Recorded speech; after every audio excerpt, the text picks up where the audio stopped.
because I know I'm supposed to have certain things going on here. Or else I'll get distracted. Hey, happy Monday. Let me see. Stream. Oh yeah. I'll probably have to just change it on the back end. Hopefully I can remember that to change the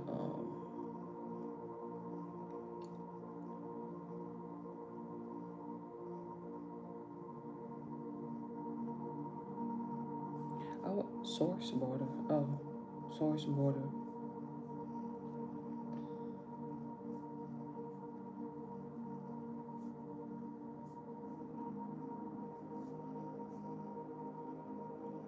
Okay. Use different colors. Source border selection. Let me see. See if I can change that. Let me see. Let me see what it looks like. It didn't change nothing. Oh, on the screen, I see. Okay. So, okay, mixer, volume. Tell that OBS child, she got so much cool stuff going on here. I'm gonna have to do that on another day. It distracted me. Hello. No, check me out. Typically during the time when what? I be just getting off. I be just getting off at this time. I know.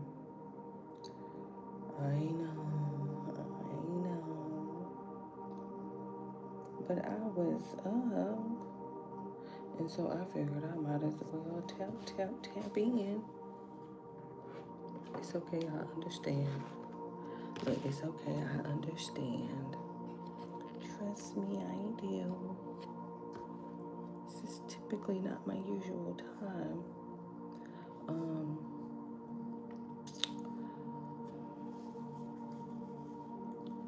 Let me just go on over here to Adrian real quick.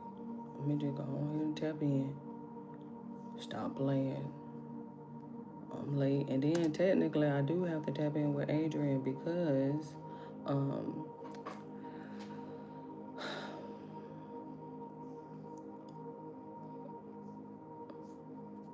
Kevin didn't drop today.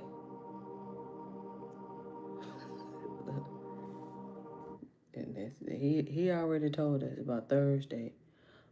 Once he realized that he wasn't gonna be dropping in, he did go ahead and let us know, hey, excuse me, I'm not gonna be dropping a video this Sunday, so don't come over here all in the community section with all of that. Going on the last video with all of that. Relax. So since Kevin didn't drop from Just Start Lounge today, let's go ahead and tap in with Adrian over here on Coffee House Crowd. We begin with the mass shooting at a July 4th parade in a Chicago. So, is that me? Hold on, let me, okay, that is me. I got you. We in Chicago. Suburb. I am breaking through no matter what. Person of interest is in custody after an hours-long manhunt. You're always on my mind. Oh, He lived here with his mother music. up until the shooting, when it was abruptly abandoned. This is Robert Crimo, also known as Awake the Rapper. On the surface, he was a small-time artist from Illinois. He held a quiet presence in person and had a small following online. But between the years of 2019 and 2022, behind the screen, something within him was slowly starting to unravel. Now, if you look close enough, his videos were already unsettling, and his lyrics, well, they were laced with subtle cues of violence. So, in theory, the red flags and warning signs were already kind of there. But over time, his online world would grow darker, more chaotic, and even more disturbing. And on July the 4th of 2022, that being Independence Day, Right. he unfortunately finally acted. In a matter of seconds, Robert Crimo shattered multiple families, ended several lives, and scarred a community forever. And as the nation began to ask the grand question, why, all of those who formerly knew him were now wondering how nobody saw it coming. Today, we are going to dive into the dark world of Robert Crimo, review the videos that he left behind, and finally take a look at the strange artifacts and notes, and even search for a motive. Welcome back to Coffee House Crime, folks. Welcome to the first video in our new studio, and welcome to 2026. Welcome. My name is Adrian, and today Happy New we're looking Year. at the case of Robert Crimo. Now, I have to be real with you here. It is actually quite rare for a case to get under Technically, my our skin like New Year this start one. Wednesday. We've got red flags, unsettling behavior, and a bizarre trail of internet breadcrumbs that feels more like a twisted puzzle than a story. So, one of the most interesting aspects about this killer is that there seems to be many masks behind his personality. For example, you've got the quiet boy, the troubled teen, the edgy rapper, and the online troll. But behind each of these faces lies an even darker undercurrent. With that said, folks, I think you're going to need a strong coffee for this story. Okay. So with that said, I got some please water. grab yourself a brew, get Deer comfortable, Park is and let's okay. caffeinate while we investigate. This is the case of Robert Crimo.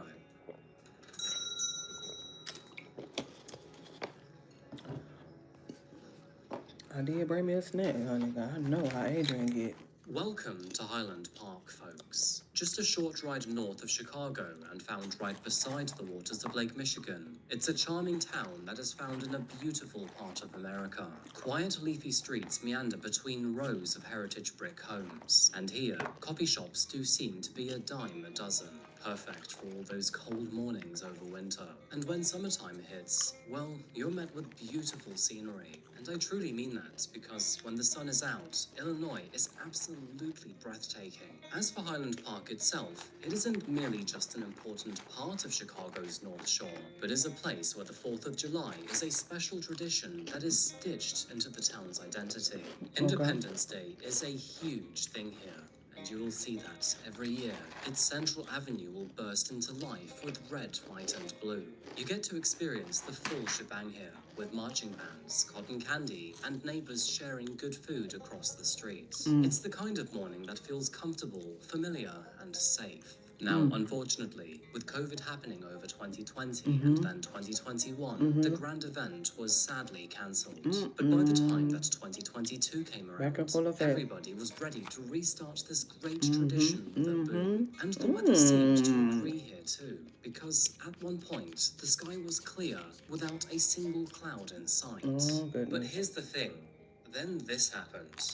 Terror on the streets of Chicago as a gunman opens fire during a parade. We begin with the mass shooting at a July 4th parade in a Chicago suburb.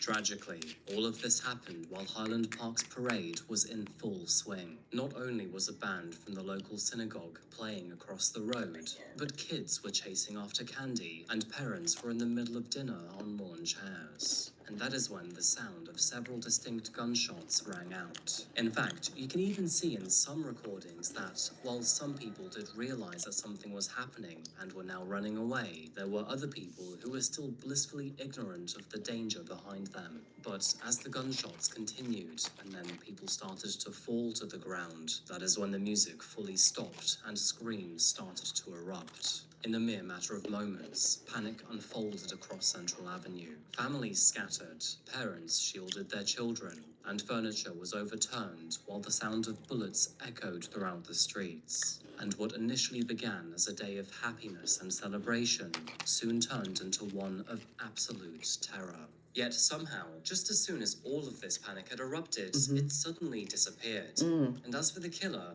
well, they had vanished too. People soon realized that all of the danger was actually coming from above, because the shooter, well, they'd positioned themselves on the rooftop of one of the local shops, before then silently fleeing away on foot. Witnesses caught only glimpses of the shooter, but what they saw was a frail woman with long dark hair and a very slender frame, which, as you'll soon realize, ouch, that will have definitely hurt the shooter's ego. Right. And as for the gun, which, by the way, was an AR-15 style rifle, that would soon be found abandoned nearby. The confusion about who the gun belonged to would not last very long either, because after tracing it back to its owner via its serial number, they realized that it belonged to a man named Robert Eugene Crimo III, a 21-year-old man who actually lived nearby in Highland Park. That's your And so, gun, and it's alongside this registered surveillance to you? image, they would then release Oh, both his name uh-oh. and description to the public, including a description of his car, which was a 2010 Honda Fit. And so, within minutes, Robert's face was plastered all over America, For sure. and people far and wide knew his name and his description.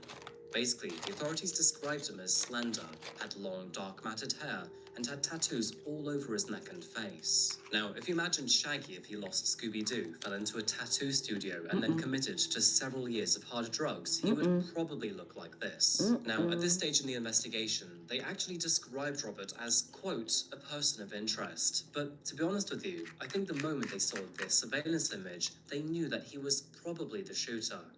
And so, with that said, the manhunt was officially on.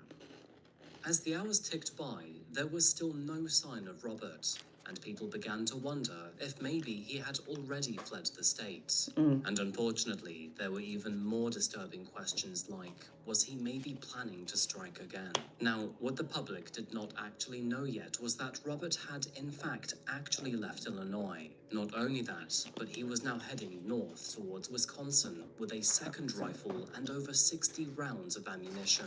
We don't actually know why, but thankfully, he would actually cancel these plans along the way. Not only that, but he would also make the most stupid decision available and then headed back towards Illinois. In fact, it was around 6:30 p.m. that afternoon that the authorities clocked his car only 5 miles away from the original crime scene. Oh my And goodness. so, no surprise, he was arrested right there on the spot.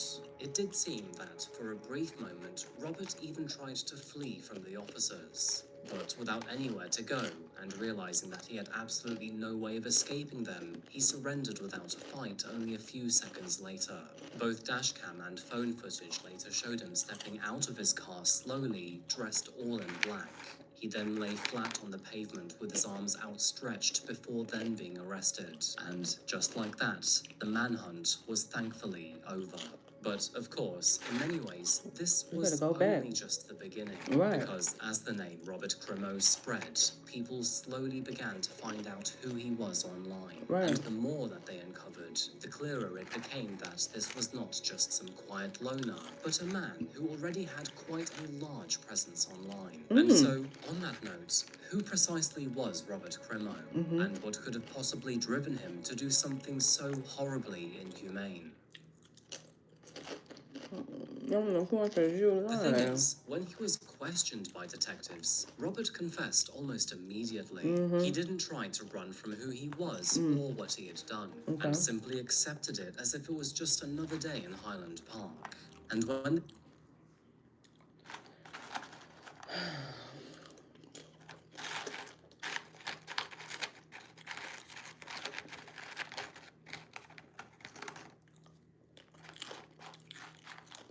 There was so much going on at this time. But I feel like I remember this incident.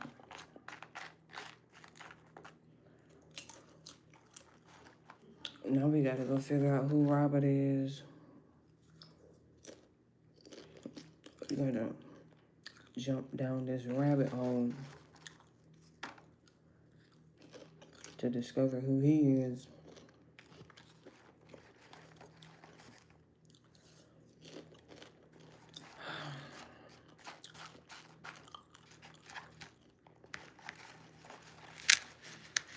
You just wish the days of these type of incidents were over.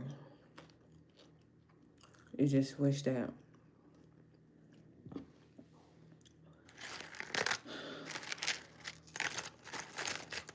this was a thing of the past. And you gotta understand, this was back in 2022, honey. This weird. I can't even go down the list since 2022 from when he made his debut.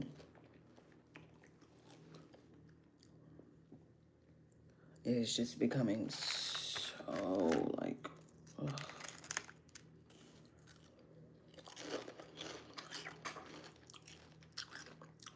I bought me a snack. Because I know how Adrian can get. Let me let him finish. Began to take a look online at who he was. What they uncovered was even more disturbing because they soon realized that this was not just a case of someone snapping out of the blue, Bingo. but something that was both far deeper and far darker. Of The course. truth is that Robert had been displaying multiple red flags for several years by now. And the Several? warning signs, well, they were things that no one seemed to act on until, unfortunately, It was was too far late. too late. But before we get into all of the hows and whats, let's first take a look at Robert's younger years. Uh-oh. Because, as you will soon realize, that leaves behind a clue or two. Not or two. Why I get triggered? Oh my goodness. We should have known.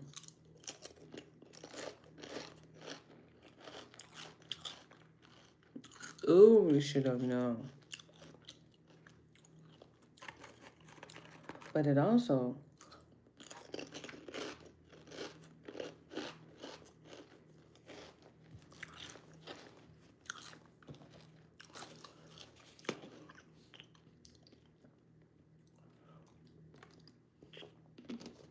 creates an interesting blueprint for what type of person you're going to end up being.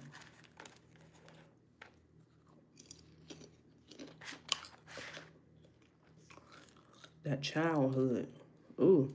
So, starting from the very beginning, the name was Robert Bobby E. Crimo III. Oh, What a bloody oh, mouthful, the let me tell you third. that. It turns out that he grew up only a few minutes away from the streets that he would later terrorize. Born in the year 2000, he was the middle child in a fractured household, and one that, unfortunately, was filled with many problems. Here we go. Now, on paper, the Crimos looked like any other ordinary family. His father was the proud owner of a deli, and he would even once run for mayor. On the side, his mother would also dabble in alternative healing and in therapy. However, behind closed doors, things were very far from normal. When Bobby was only 2 years old, the police responded to a disturbing phone call that was made from a concerned stranger. A random passerby had noticed that Bobby was left inside a hot car for nearly half an hour, all while his own mother went swanning off to go shopping. As a result, she was arrested for child endangerment and would even plead guilty to her own foolish decisions. Not that this changed anything though, because the family home would remain turbulent. Over the next several years, the police were called to the property more than 10 times, with neighbors recalling explosive arguments and shouting between Robert's parents. Many people would also report that there were many arguments that happened between them publicly in the family-run deli. So, stepping back for a moment here, it is quite easy to see that Robert did not have a comfortable upbringing, and unfortunately, it gets worse. From videos that he posted online, you can see that Bobby kept to himself while at school. He always appeared to be quiet, withdrawn, and never seemed to smile in any of his photos. But what he did find comfort in was skateboarding and video games. And you can see through many of the videos that he's posted that he would spend many hours at the local skate park with his only real friend, Anthony Laporte. He would also play a lot of Call of Duty Zombies, which was the main theme that often came up in many of his real-life videos later on. As for the real world, like I said, he would spend a lot of time with his friend Anthony at the skate park. The two called themselves the Handsome Crew and would often film themselves around parks. It looks like Robert made many of these videos in retrospect and used nostalgic music to remember the good times. And unfortunately, there is good reason for this too, because sadly, in 2017, Anthony tragically died of an overdose. It is obvious to see that the loss of his best friend ruined Robert. He stopped going out, stopped showing up to his classes, and eventually would even drop out of school. And with his friend now gone and his family broken, he spent all of his time in his room on the internet. It is while here and alone that he began to build something different and eventually something darker. A persona that he liked to call Awakened, before then eventually rebranding to Awake the Rapper. Now, at this point in his life, he had already uploaded many tracks online ever since the age of 11. However, it was around 2017 that things really did begin to take shape.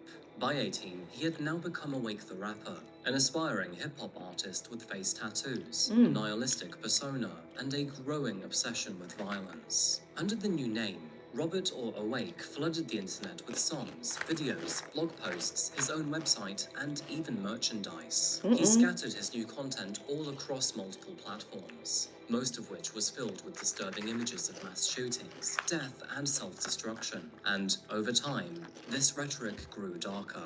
In one video named Toy Soldier, Bobby used stick figure animation to depict a man and a woman, before then panning to a man dressed like him as a shooter. He then opened fire on a crowd, before then being shot and killed by cops. And another video, which was titled Are You Awake?, was even more disturbing to watch. In this video, he spoke in a rather robotic voice, delivering what almost sounded like his final words. Rather than quote him here, I'm just gonna let you listen to him instead.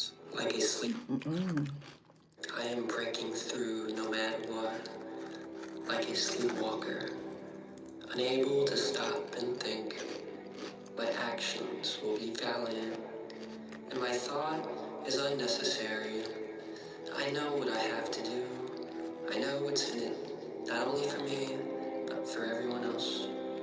Where am I going? I don't know. I don't care. There is no past or future, just the now. It is more abstract than I could ever imagine. I can feel the atmosphere pushing me in. It's unstoppable. Like a wave pulling me under. I can't breathe without it. I can't see or hear what I don't want. I need to leave now. After watching most of his videos, it is quite clear to see that Robert had some sort of fixation with July the 4th. Throughout many of his drawings, he would repeatedly post the number 47, an inversion of 7-4, of course, that being Independence Day. I mean, in hindsight, when you look at it that way, it kind of looks like a countdown. His social media was just as disturbing too. He designed his own personal logo, which of course looks eerily similar to another well-known hate symbol.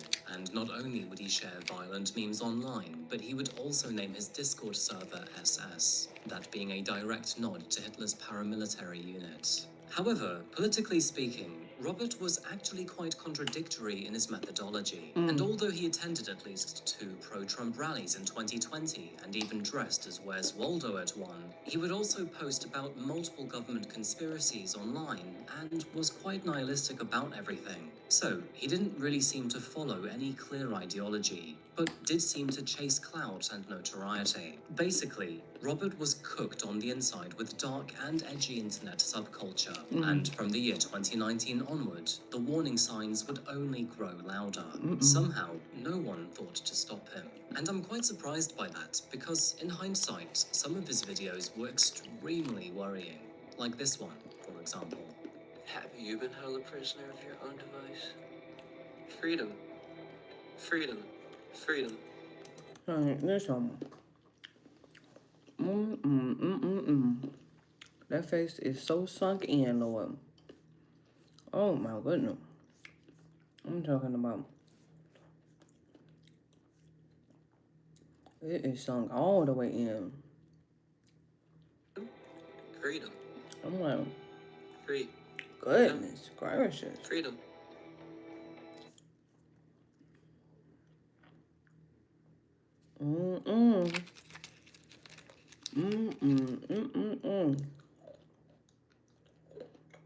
Where is your collagen at?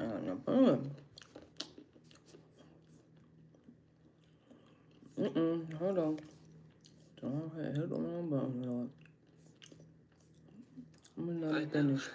Let me let him finish. Freedom. Are you in need of freedom? Are you in need of freedom? Are you in need of freedom? Well, by today. Have you been held a prisoner of your own device? Now, in fairness, I don't think that you would immediately feel killer vibes after watching that, but at the very least, you'd probably think that he was some cringeworthy creep. But, unfortunately, it gets even worse. The Wonder Oven Pro. What happened?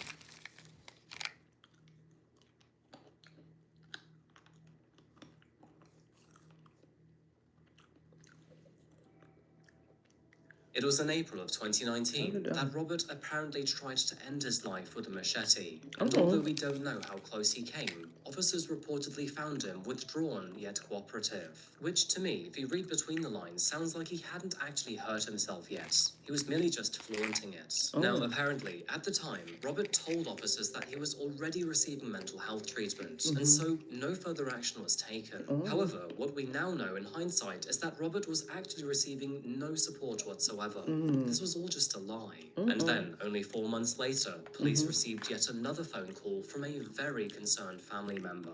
And that's because apparently Robert was threatening to kill everybody in the household. And when police searched his bedroom, they found 16 knives, a dagger, and a samurai sword. Now, Robert denied any wrongdoing whatsoever, but just to be on the safe side, officers would cautiously file a report anyway, labeling him as a clear threat to both himself and others. But the thing is, this still did nothing, because when the police then reviewed the file a few weeks later, they dismissed it anyway. And so, only a couple days after that, all of the charges were dropped and the weapons were returned to Robert's father. Only 3 months later, and in January of 2020, Robert applied for a firearm owner's ID card. And although he was underage at the time and needed a sponsor, and despite everything that had happened prior, his father foolishly decided to sign that form. He would...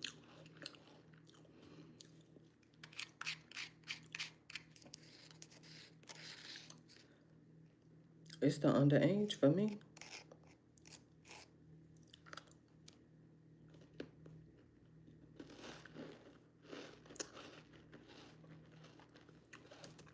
claim that Robert's issues were merely just a teenage outburst, and that since he had no criminal record at the time, he shouldn't be determined as a bad person. To make things even worse, the state would even approve the application without any further review needed, meaning that it wasn't only his father that failed him, but the system too. Over the next 2 years, between 2020 and 2022, Robert then legally purchased 5 firearms, including pistols, a shotgun, and an M&P 15 rifle. As you can see, there were no consequences to his previous outbursts. Well, actually, there was one small consequence. After being kicked out of his family home, he ended up living with his uncle Paul in a small apartment in Highwood. However, in a way, that actually kind of made everything so much worse. And that's because Robert would grow even more isolated. He kept to himself, was unemployed, spent most of his time online, grieved the death of his best friend, and now had fully dropped out of college, and was no longer seeing his family. And add 5 firearms to the mix, and, well, it takes no smart cookie to feel at least a little bit concerned here. Not only that, but in the background, the Crimo family was falling apart too. I mean, for one, the deli, which used to be a neighborhood anchor, had now shut its doors due to spiraling debt. It turns out that his father owed more than $1.6 million in debt, and the family home was set to go up for sale after being mortgaged far beyond its value. The business was now falling apart, and despite the distance between Robert and his family, he would have seen this all happening behind closed doors. And with all that financial pressure, tension, and quiet collapse happening around him, that chaos easily grew into resentment. Online, his fantasies were turning even darker, and in one of his videos, he rapped, "You're all sinners, you're all going to die." He would also film himself driving past a local synagogue while muttering rather disturbing things. And in an act that shows that he was planning this massacre, he would even record himself in Central nearly a year before his actions. By June of 2022, Robert had chosen his date of July the 4th. He began to scout rooftops, select pathways, and even prepare a disguise. And then, as we know, this happened. A gunman opens fire during a parade, killing at least 6 people. Shooting was very rapid, and seemed to be a lot of it. See all that terror. In the early morning hours of July the 4th, Robert dressed in women's clothing, including a wig, makeup, and long sleeves to hide his tattoos. He then walked towards downtown with his rifle wrapped inside a blanket, climbed a fire escape, set himself up on the rooftop of an outdoor outfitter, and from there, established a clear line of sight over Central Avenue. At 10:14 a.m., and as marching bands passed beneath him, Robert opened fire. We've already covered what happened next, but in the space of mere minutes, over 70 rounds were fired, each shot aimed into a crowd with nowhere to run and nowhere to hide. In total, 7 people were murdered that day. Kevin and Irina McCarthy were both shot while shielding their toddler son. Catherine Goldstein was murdered while standing next to her daughter, and Stephen Strauss, who was 88 years old, was there out of tradition. Meanwhile, Nicholas Toledo, who was 78 years old, was hesitant to leave his home, but after being convinced by his family to go get some fresh air, he decided to go to the parade. And Jackie Sondheim was a beloved local preschool teacher who was merely out to support her community. When he began to hear sirens, Robert then dropped the rifle and descended the ladder, going back towards ground level. And while in disguise, he then slipped into the crowd and kept his head down. To everyone around him, Robert looked like any other terrified citizen. He then walked to his mother's house, grabbed the keys to her Honda Fit, and had even told her that there had been a shooting. She didn't really care though, so she let him go. By the time investigators found the rifle and then traced it back to Robert, he was already out of town. But, of course, he was then found only a few hours later, merely minutes away from the crime scene. And this was the moment that the world was, for a lack of a better word, awakened to find out who Robert Crimo really was. All of the dots were suddenly connected all at once, and those online who noticed his strange and dark demeanor over the years realized that this was, in fact, actually no facade. Meanwhile, all of those in the real world suddenly realized that this horrific shooter had a lot of media online which actually screamed red flags. It's kind of like both halves never really had the full picture, but now, well, it's kind of sickening. Outside of his momentarily feeble attempt to run away, Robert didn't ever really resist when he was arrested. He didn't cry or even try to talk his way out of it either. Instead, when finally in custody, he openly spoke about the shooting and even told investigators that he had considered a second attack in Wisconsin later that day. It was quite obvious that he felt no remorse either, and after looking at all of his social media, it's clear to see that he had fantasized about this for several years. In the days that followed, Highland Park grieved over their enormous loss. It is, in fact, only the tip of the iceberg, because in addition to that, dozens of people were injured, hundreds were mentally scarred, and thousands upon thousands of people who will visit Central Avenue in Highland Park will feel it. Something like this will always completely transform a town. I was diagnosed.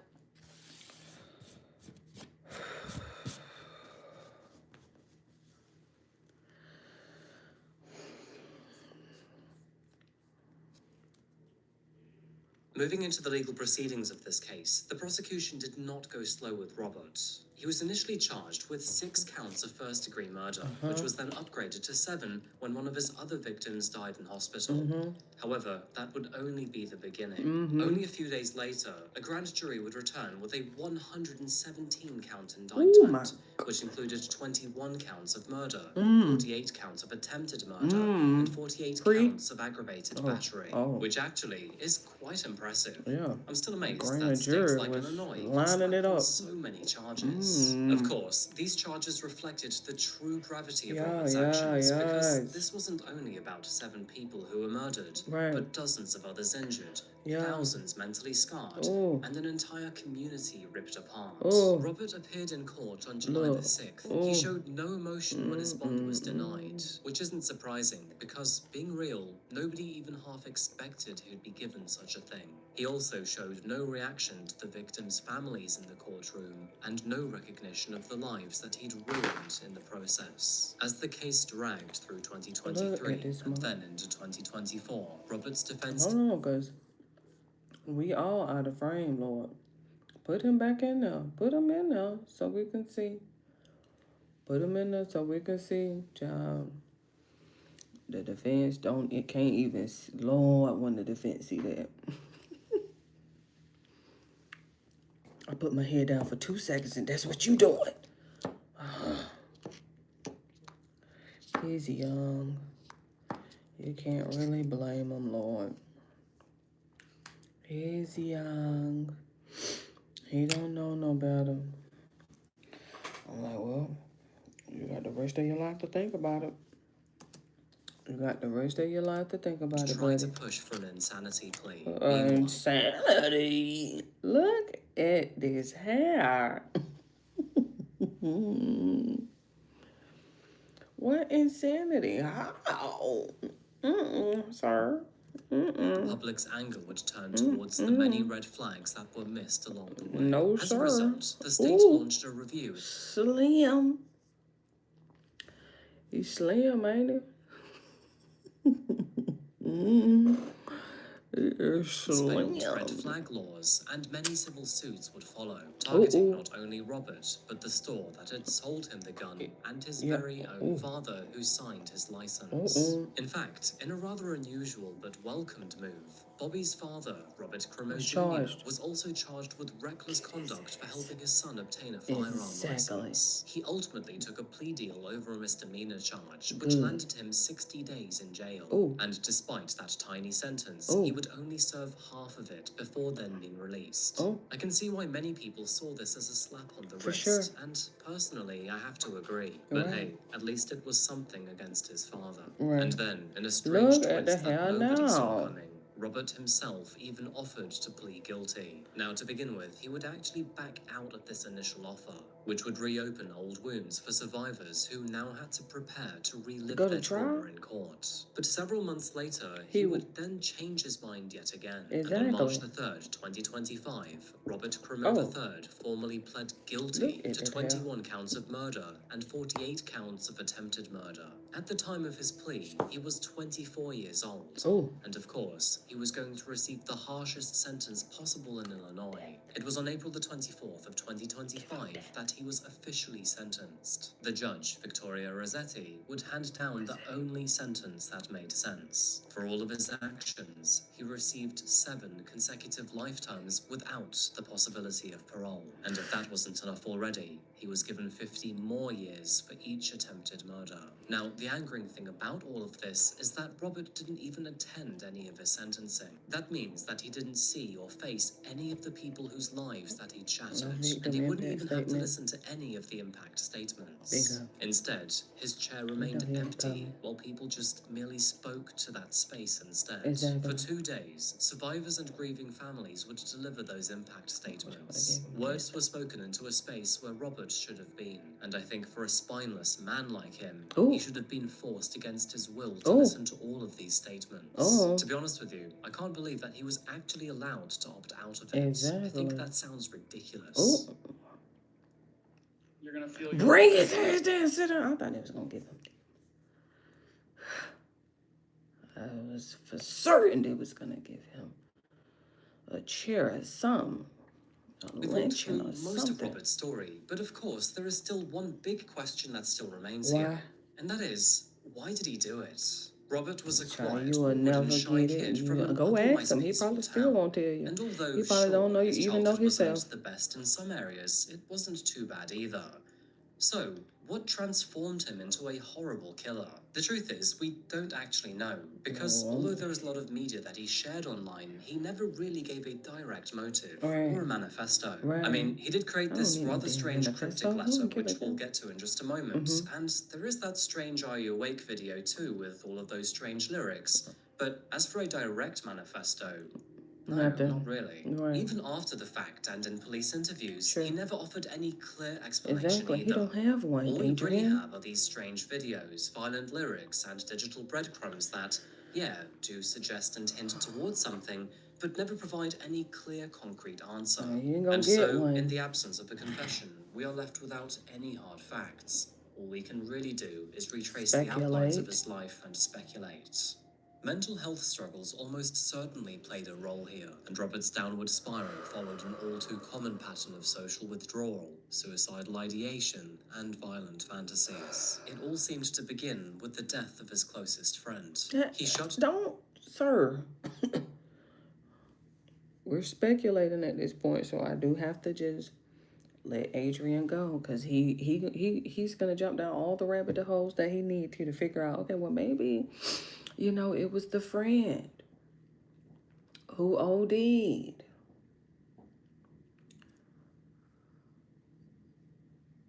I'm sorry.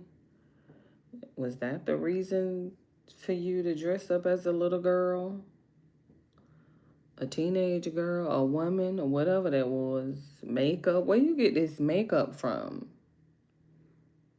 That's what I'm trying to figure out. Like, where you get this makeup from? Did you do it or did somebody else do it? Because he had on makeup, foundation, lashes, mascara, lipstick, lip gloss, wig. I'm trying to figure out where he get this makeup from. Especially for somebody who's unemployed and ain't got no coins. But don't try to sit here and blame it on that friend who had OD'd. I'm like, he gone. He ain't coming back. Was you there? Did you have a Narcan, sir? Emotionally, and while there were police visits and fleeting contact with mental health services, nothing stuck. Robert had no treatment plan, no consistent follow-through, and no actual support. Meanwhile, his mother posted online about spiritual healing, but not actual therapy. And whatever help he may have needed, it never seemed to materialize. In addition to this is the element of loneliness too. He lost the one close friend he had, dropped out of school, never seemed to recover, never formed any lasting bonds, never had a proper relationship, and then moved away from his family. Instead, he seemed to find a home in online echo chambers, where edginess and weird behavior is totally normalized, and people seem to lean into violence, which is often rewarded with attention. And as I've already mentioned, he seemed to have only aesthetic ideological influences. Because although he did dabble in far-right imagery, posted hate symbols, and even admired killers like Lee Harvey Oswald, it wasn't clean-cut extremism either. He didn't target anyone based on race or religion, and never seemed to talk about it either. In short, it was all just kind of random.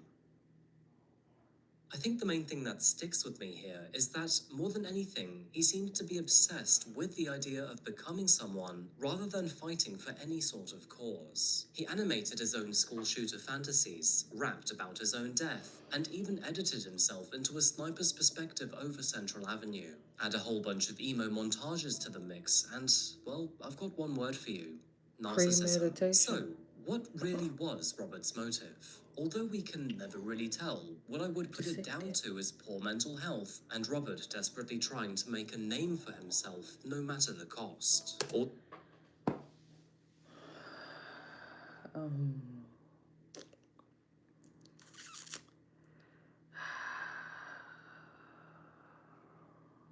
I always forget about that one.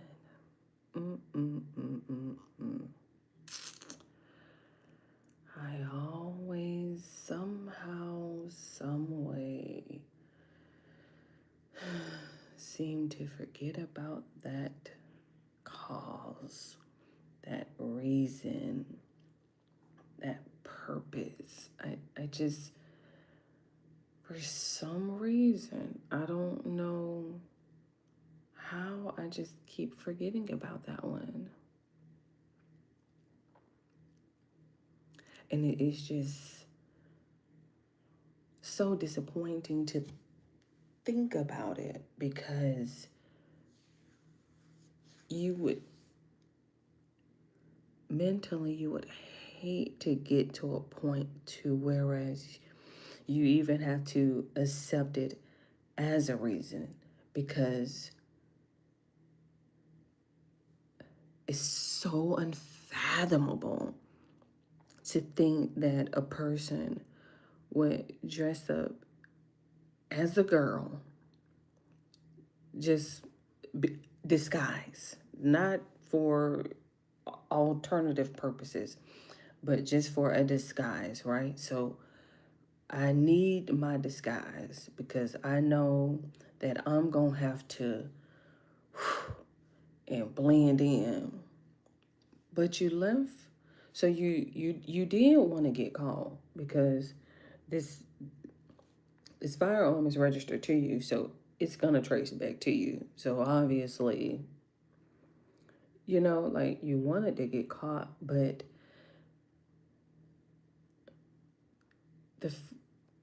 Adrian said it. It's like wanting to make a name for themselves. And as soon as I heard it, I was like, oh, jeez. You always forget that one. I just always seem to forget their reason. Oh, they just want to make a name for themselves.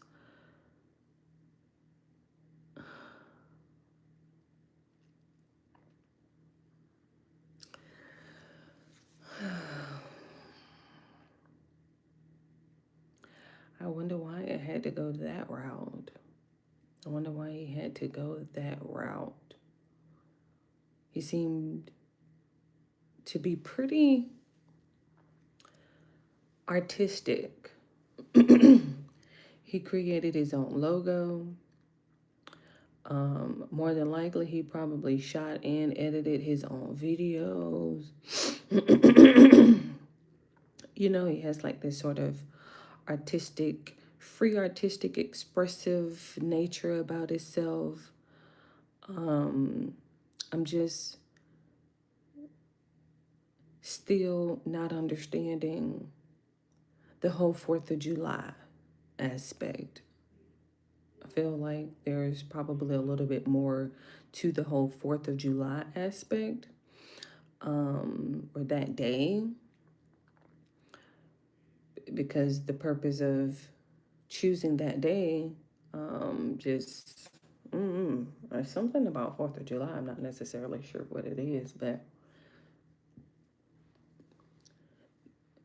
you didn't have to climb on top of a rooftop. All these elders that you targeted, and then you didn't hike down, blend it in. You know, you so stoic, like you blending in with panicked people, you know, like I don't even know how people didn't even pick up on your aura. But just imagine how deceptive that had to be for you to like blend in, you know, after causing this, you know, and just, and then you done went to your mama house. Hey, let me borrow your car real quick. She like just blows you off. Yeah, sure. Yeah, go ahead. Here you go. So you wiped all the makeup off your face and took the wig off and changed clothes before you got there? Or did you just show up as the girl and was like, hey, let me borrow your car? Because it was just a thought.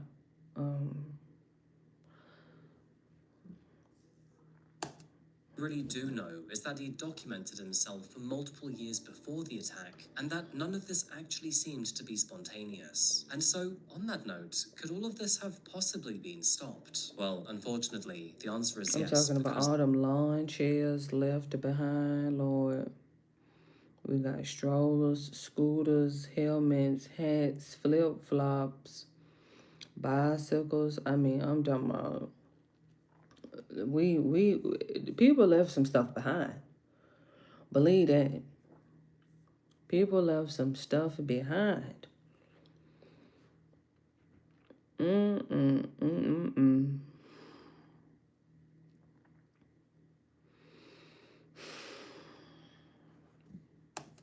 Those warning signs were always there. The threats, the police reports, and the violent videos online were obvious red flags. And in the end, the system looked the other way in every opportunity. All of the questions surrounding his motive have not disappeared either. In the aftermath of this attack, Illinois tightened its laws, hoping that this will deter shooters in the future. Although, unfortunately, many national loopholes remain. There is no full answer to why this happened, and unfortunately, we likely will never know. But speaking of never knowing, Robert did release a 28-page document called Arcturus. It's a long sequence of numbers that, still to this day, have not been deciphered. But of course, this might be his own cryptic way of releasing a personal manifesto. By the way, while researching this one, I realized that my good friend Diatrip covered this case a little over a year ago, and it seems that, after sharing Arcturus with his followers, one of them actually managed to crack page 1. I'll be leaving a screenshot of it right here for you to... Let's see. The man is awake. The time to get up and see the truth that has been. Hold on, let me scroll down so you can see. This is page 1. The man is in no periods, just one long ass run-on sentence. No commas, no dashes, no semicolons, no nothing. Just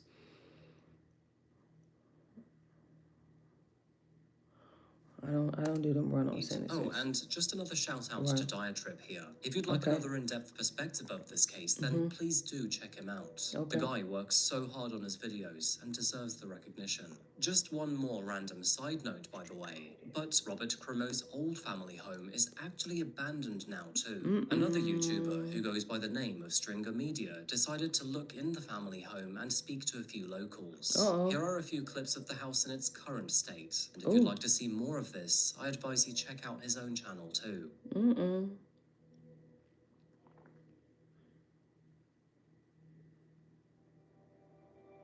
Anyway, folks, I think I've covered all of the important parts today, so I'm going to wrap this one up here. But I'll finish by saying that this case leaves behind an entire graveyard of what-ifs. The truth is, we may never actually know Robert's motives. All we're really left with are a whole bunch of red flags and a troubled mind that caused a lot of pain for, well, nothing, really. Now, to be honest with you, I don't like giving killers a platform unless it's at their own expense. And so I'd like to remind you that Robert Crimo is a very poor excuse of a human. And for whatever bravado that he thinks he might have, just remember that he is nothing but a cringeworthy narcissist who thinks that disgust equals attention. And I hope you're enjoying prison, emo Shaggy. Anyway, folks, that really is it for me today. Thank you so much for watching. And as always, I'll see you again very shortly for another video.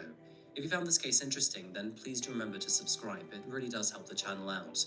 Otherwise, if you want to follow me on social media, just go to Coffee House Crime on Facebook or Instagram. And yeah, I think that's pretty much it today. Until I see you again, remember to look after yourselves, look after each other, and of course, stay safe and stay curious. Thank you, and goodbye.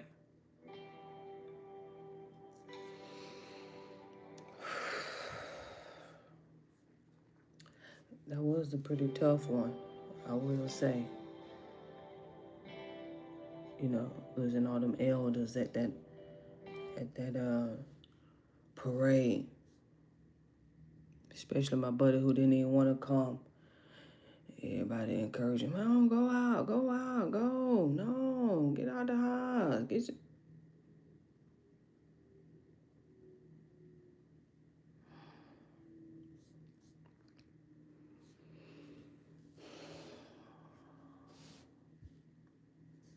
I ain't gonna be long. I just came to watch Adrian, get a little snack. I was minding my business.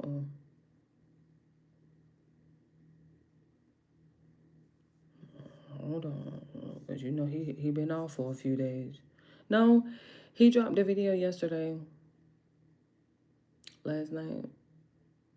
I don't know, I get my days and nights mixed up, especially when I get off of here after 12. He dropped a video yesterday about Lil Tim. I guess I don't know, they were saying something crazy about him. You know, the King Von Tim. Child, it was so much going on. And hey, just a second, sir. Hold on, I just got here. I was trying to keep up with what was going on, because it was a lot of protests going around. Obviously, you know, Minneapolis had one, and New York had one, LA had one.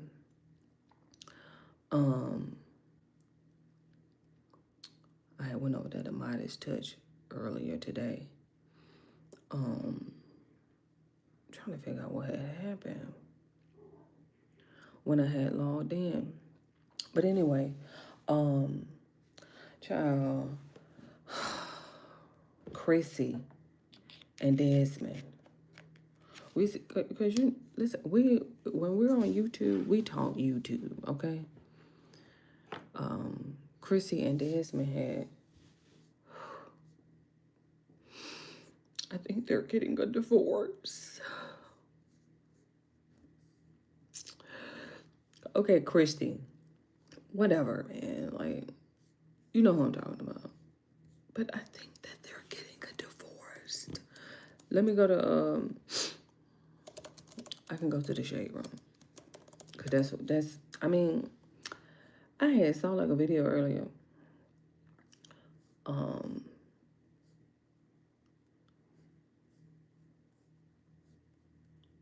about it. And I was like, oh, no. Tell me this can't be true. Why are you on? Oh, my goodness. Hold on just a second. Oh, wait a minute.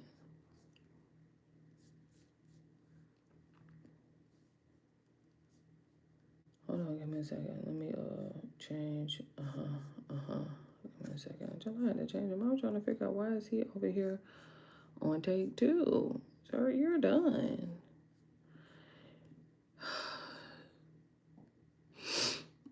But then what I came to find out, because Desmond had said something on his Instagram story. Right? And I feel like I should have seen this coming when I saw her in the kitchen cooking a couple weeks ago. Maybe it was like a month ago or something like that. I had saw her like in the kitchen. She was like trying to cook something and she was like throwing stuff, and I like it looked like she was trying to like be funny about it, but at the same time it was kind of like one of those moments where you're like, okay, why are you in the kitchen? Because that ain't even your area of expertise. So I'm like, what you doing? But I guess, but I just, it was so sad to see, because I'm like, no. But then, hold on, give me a second. Let me, was it Shade Room? Then I had saw that, or was it?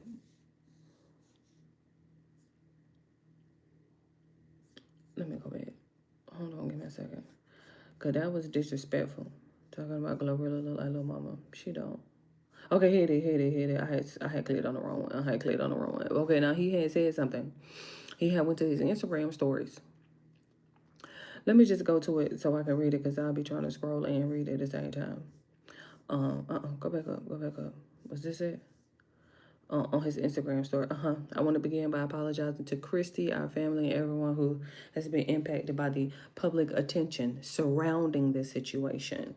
I know this news has been disappointing for many, and I'm truly sorry for the hurt it has caused. Christy is the mother of my children, and that will always come first. I remain fully committed to being an active, present, and loving parent to our boys, as I have always been. Pop your sheet, these. Christy and I faced challenges and made sincere efforts to work through them. Toward the end of 2025, I wanted to separate. And I had conversations with Christy regarding this. During this period, I made choices that I am not proud of. I took responsibility for those actions. I shared this with her directly and personally. And ultimately, we decided to divorce. I ask for privacy and compassion as we navigate this difficult chapter of our lives. Thank you to everyone who has supported us over the years. I'm grateful for that support and will continue sharing my love for cooking. Let me read this. Hold on, let me see. Hold on. Because it's cutting off a little bit. Hold on. Just know, because Instagram will be talking about, no, you can't see this. You need to log into Instagram. Okay, continue that journey with me. Okay, my love for cooking and the things that inspire me. I hope you all continue that journey with me. That's what he had said.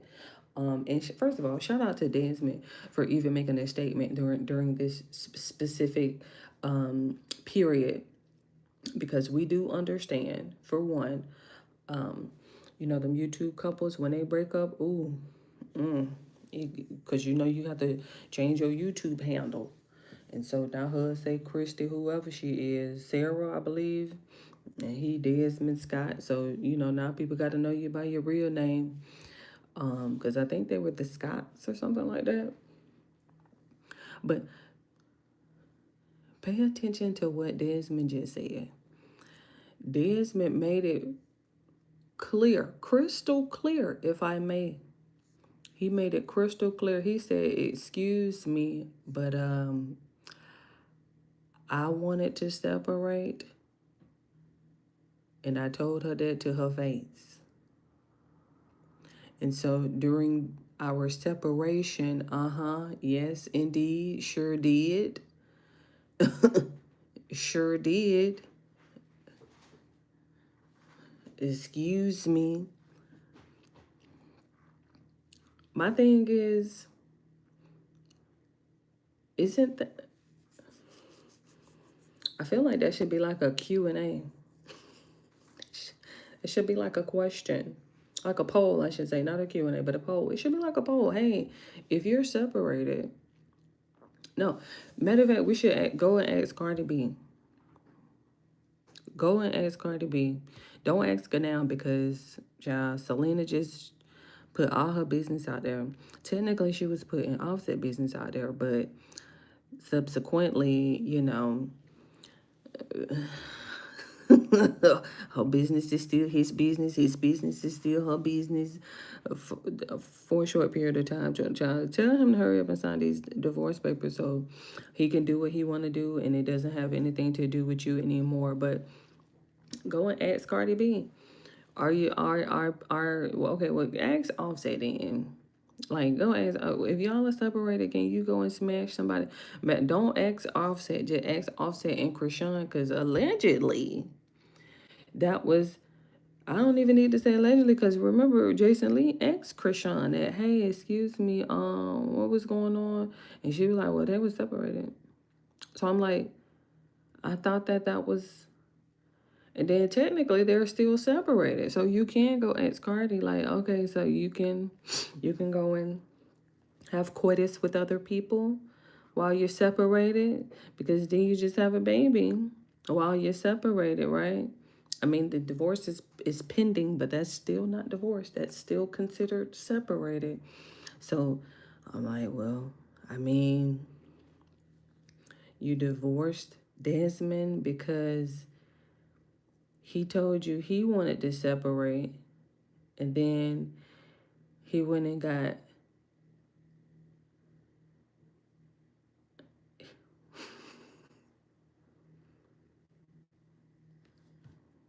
something during that separation period.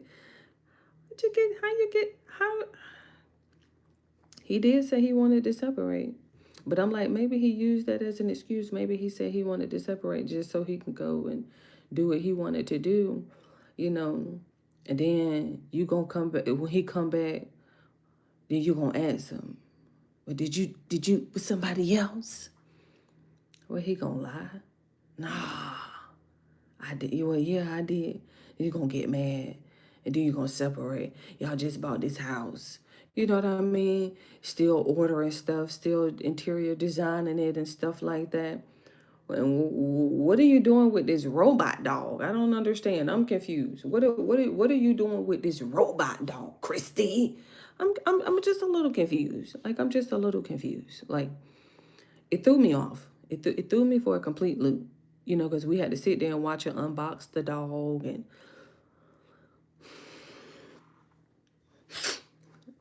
let me get on back to what I was doing, because I saw that and it just disturbed me.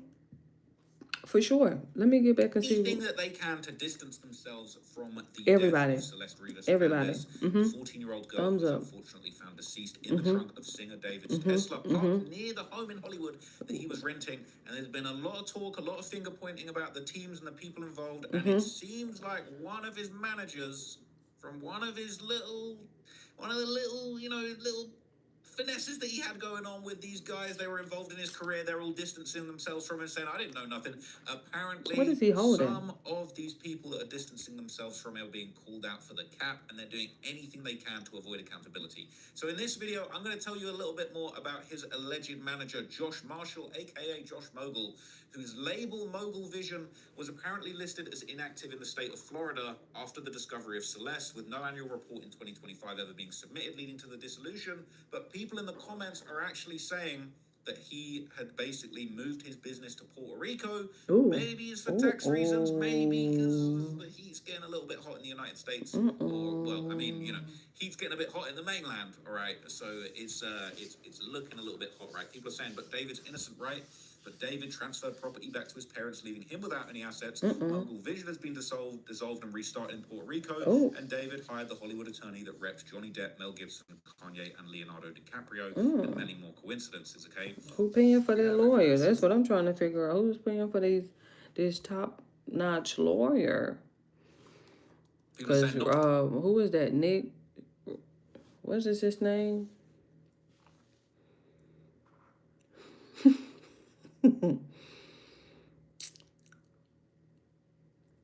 What is Nick's name?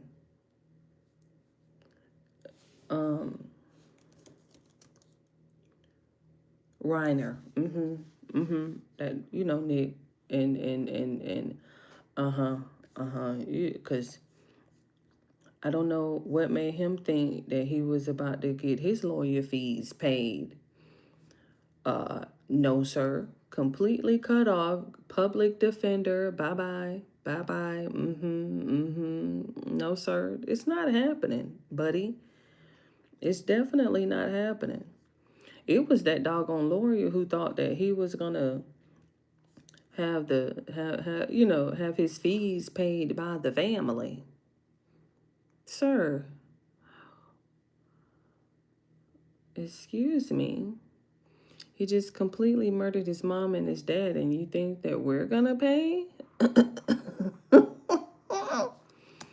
He shouldn't even be eligible for a public defender. In September, it's a bit telling on the timing. They knew it was all over. People saying, I'm no legal eagle, but this is 100% to protect his own ass from civil liability from if and when the shit hits the fan and David is implicated in Celeste's demise. Money? What money? I don't got no money. You can't sue if the defendant has no funds on paper. Now, people are saying that Jay Mogul and his wife just want to keep living the good life, which no doubt she'll continue to openly and shamelessly flaunt on her Instagram account. I'm not going to lie, he's got a hot wife. Right, he does have a hot wife. He was saying, ew, I didn't need to see all that, but yes, just like the wife of Derek Chauvin divorced her husband when he was found guilty. To protect assets, I foresee a dissolution in marriage in the next few months between these two. I didn't know that about Derek Chauvin's, I mean...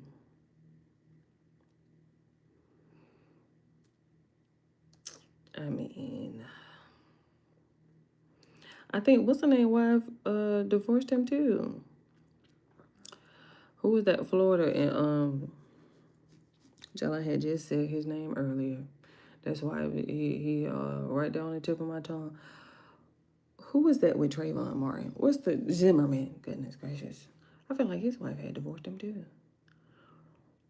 I believe so. Didn't he say that in that interview that he had did not too long ago? That is pretty sad. I know he'll sit here and read all these emails. That's what really be throwing me off, because I be trying to, you know, I'm like, okay, you're right, all right, I'll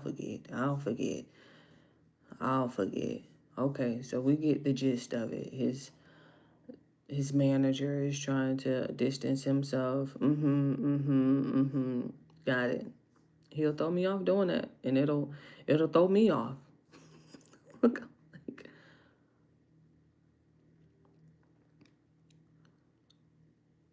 Look, I'm over here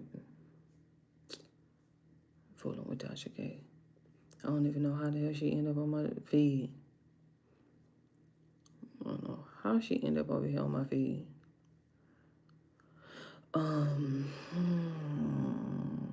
Ain't nothing going on. I'm finna get up out of here. Look, I'm not gonna get on up out of here because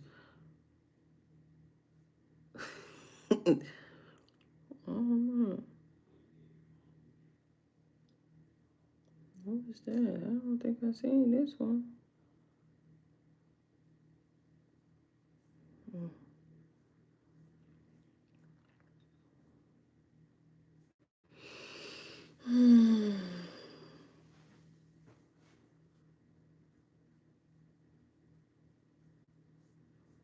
There was something going on with Erica Kurt recently. Jesse was talking about it. He was just talking about the money. I think Niecy had already been talking about that. You know, what they calling it? The alleged money laundering. say alleged now, because they doing the investigation, not me. But allegedly, it's a lot of, is it money laundering? No, I think it's, what did they call it? I can't think of the name of it. Kickbacks. There it is. All those kickbacks that they are doing over there. I'm like, oh, okay, that's what they call it, kickbacks. Gotcha. Okay. I didn't know. Yeah, it happens. It happens. We understand. But I'm about to get ready to get on up out of here. I'm not going to keep you for so long. But I know it's Monday. You know what that means. Hence the reason why I decided to get on up in here all late. Because I have Mondays off. So what I'm gonna be ending up doing is making like a little schedule, right? I'm gonna start like pre-recording videos. So that way I can start feeding that algorithm. You know, you have like the live streaming algorithm, you have the video algorithm where you like pre-record, upload, stuff like that. And then you have like the shorts. And then you have like the community post.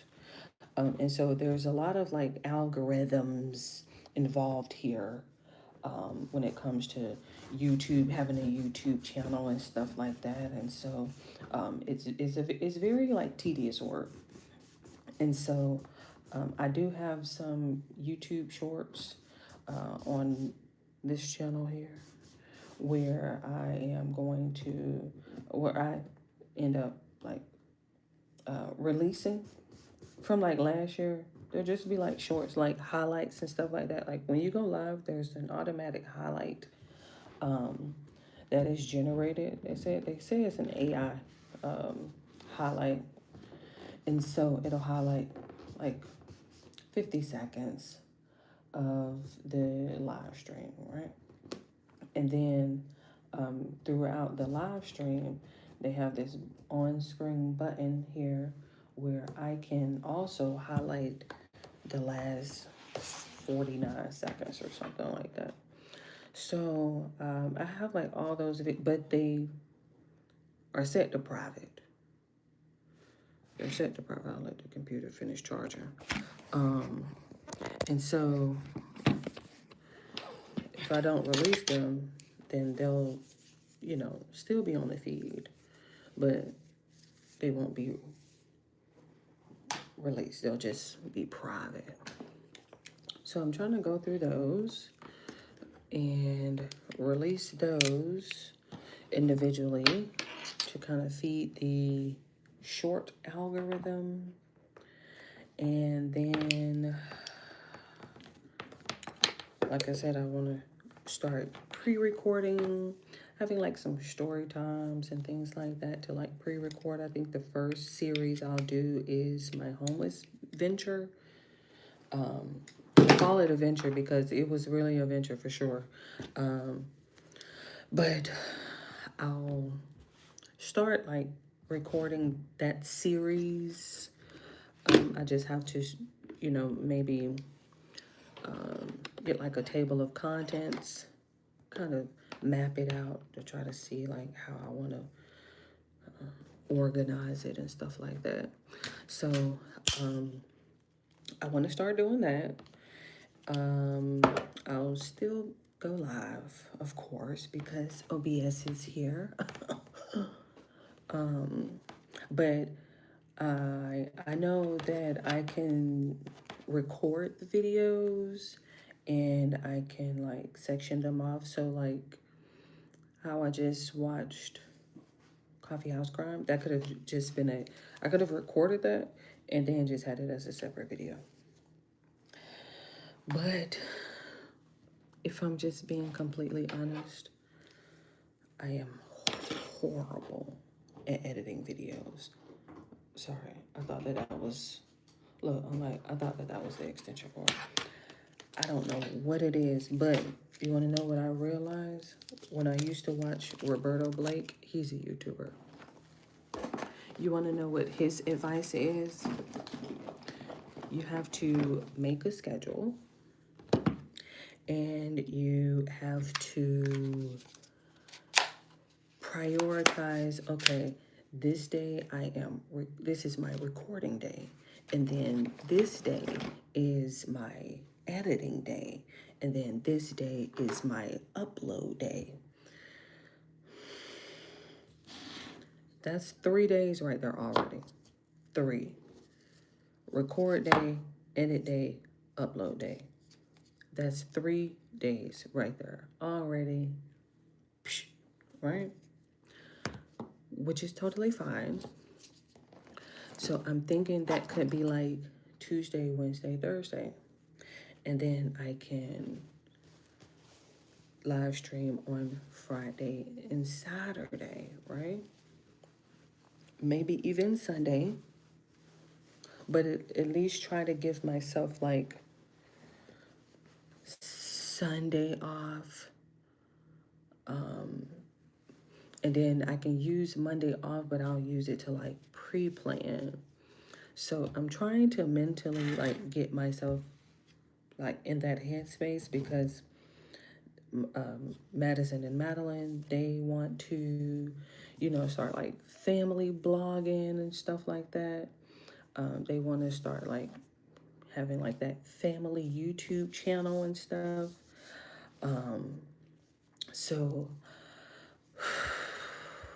obviously it's a lot, but it's 2026 and we can, we can get it. We can figure it out, we can figure it out.